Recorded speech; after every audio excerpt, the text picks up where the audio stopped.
गिबियाव बिएन बड' निउस चेनेलाव बयखौ बरायबाय। चेनेलाव गोदानब्ला अननानै चेनेलखौ साबस्क्राइब खालाम आरो खौरांखौ मोजां मोनोब्ला लाइक खालामना हो। दानिया खौरांखौ जोबजासिम फारियै खोनासंलांदो। चिरां जिल्लानि सिङाव थानाय रुनिखाता पुलिस थानानि बेन्दोंआव गोग्लैनाय दै गुदुं गामियाव सासे दुथां सुबुङा आसाथि बसुमतारी मुंनि सासे आइजोखौ थांनाय मोनाबिलिनि 7 रिंगासो समाव खर'आव गुलि गावनानै खारलांदों। बे समाव आसाथि बसुमतारीखौ चिरां जिल्लानि काजोलगावनि जेएसपि देहा फाहामसालियाव फाहामथाय होगासिनो दङ। गुलि गावनाय सुबुंनि मुंखौ अजय मुसाहारि होननानै मिथिनो मोननाय जादों।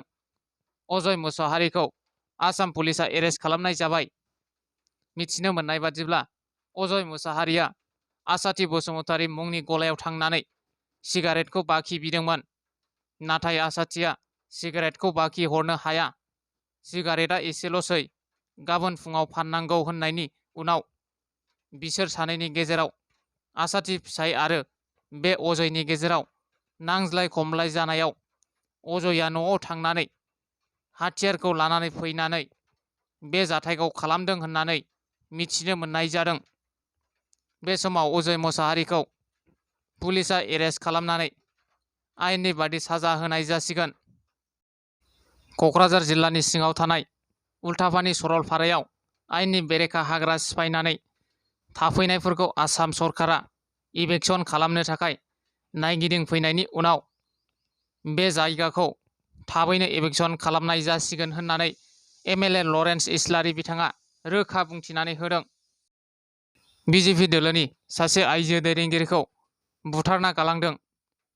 आसामनि गवालपारा जिल्लानि सिङाव गोग्लैनाय सलपारा कृष्णाय साखाथिनि राजा लामायाव बिजेपि दोलोनि सेनियर आइजो दैदेनगिरिखौ सोरबा सिनाय मोनै दुथां सुबुंफोरा बुथारनानै गारना गालाङो।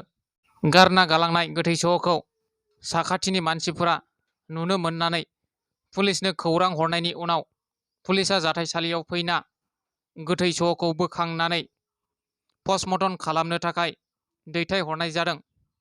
बे आइजोखौ सोर बुथारखो, मानि जाहोनाव बुथारखो बेखौ दासिमाव रोखा मिथिनो मोनथ'नाय जायाखै।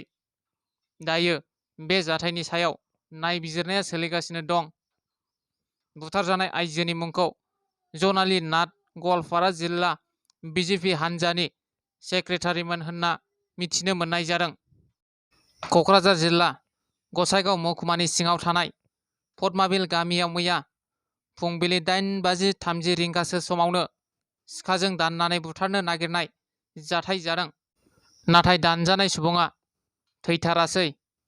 पद्माबिलनि थागिबि नुर महम्मद मुंनि सुबुंजों साइद मण्डल आरो बुजुल हक मुंनि बिफा आरो फिसाज्ला सानैया थांनाय गोलाव समनिफ्रायनो नांलाय खमलाय खालामबाय थायोमोन।